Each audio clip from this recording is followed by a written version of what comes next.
여성에게 흔한 두드러기 중에 하나는 출산 후 두드러기, 산후 두드러기입니다. 출산 후 두드러기 치료, 산후 두드러기 치료의 가장 중요한 원칙은 산모의 빠른 체력 회복입니다. 더불어 환자분의 상태와 체질에 따라 적절한 생활관리법이 필요합니다. 출산 후 두드러기, 산후 두드러기는 출산 후 여성의 20% 정도는 생긴다는 통계가 있을 정도로 여성에게 흔한 두드러기죠. 출산 후 두드러기, 산후 두드러기가 생기는 이유로는 임신과 출산으로 호르몬의 변화가 생기고 정확한 기전은 모르겠지만 이런 호르몬의 변화에 인체가 반응해서 생긴다는 이론이 있고요. 혹은 임신 중에는 태아를 비아로 여겨서 공격하지 않도록, 즉 유산을 하지 않도록 면역 체계가 덜 예민해지는데 출산 후 이런 면역 시스템이 다시 예민해지면서 두드러기가 발생한다는 설도 있습니다. 출산 후 두드러기, 산후 두드러기 정도가 심하지 않고 수일 이내에 가라앉으면 큰 문제가 되지 않습니다. 그리고 가벼운 두드러기는 항히스타민제의 복용 정도로도 진정이 되기도 합니다. 문제는 정도가 심해서 일상생활이 힘들고 수면이나 휴식에도 방해가 된다면요.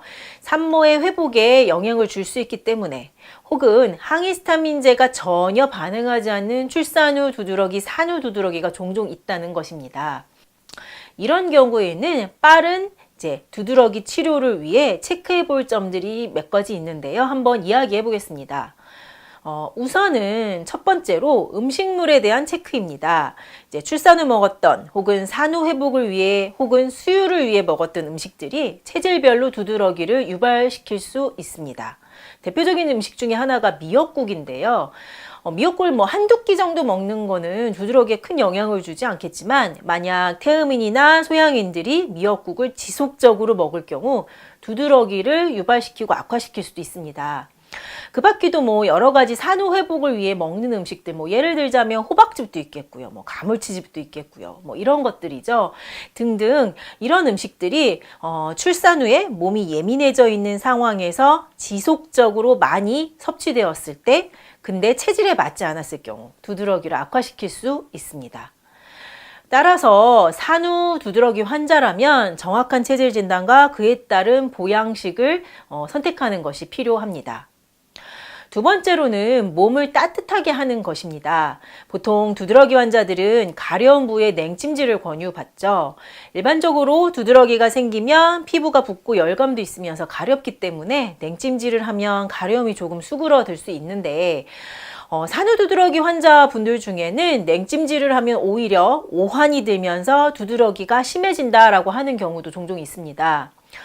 팽침 부위가 열감이 심하다면요, 국소적인 냉찜질은 도움이 될 수도 있겠지만 산후에 몸이 따뜻하게 보호되고 따뜻한 목욕을 해서 혈액순환을 도와주는 것이 오히려 산후 두드러기에 도움이 될 수도 있습니다. 따라서 냉찜질을 해야 할지 온찜질이나 목욕을 해야 할지 상태와 체질을 잘 체크하는 것이 필요합니다. 세 번째로는 당연한 이야기겠지만 충분한 휴식과 안정이 필요합니다.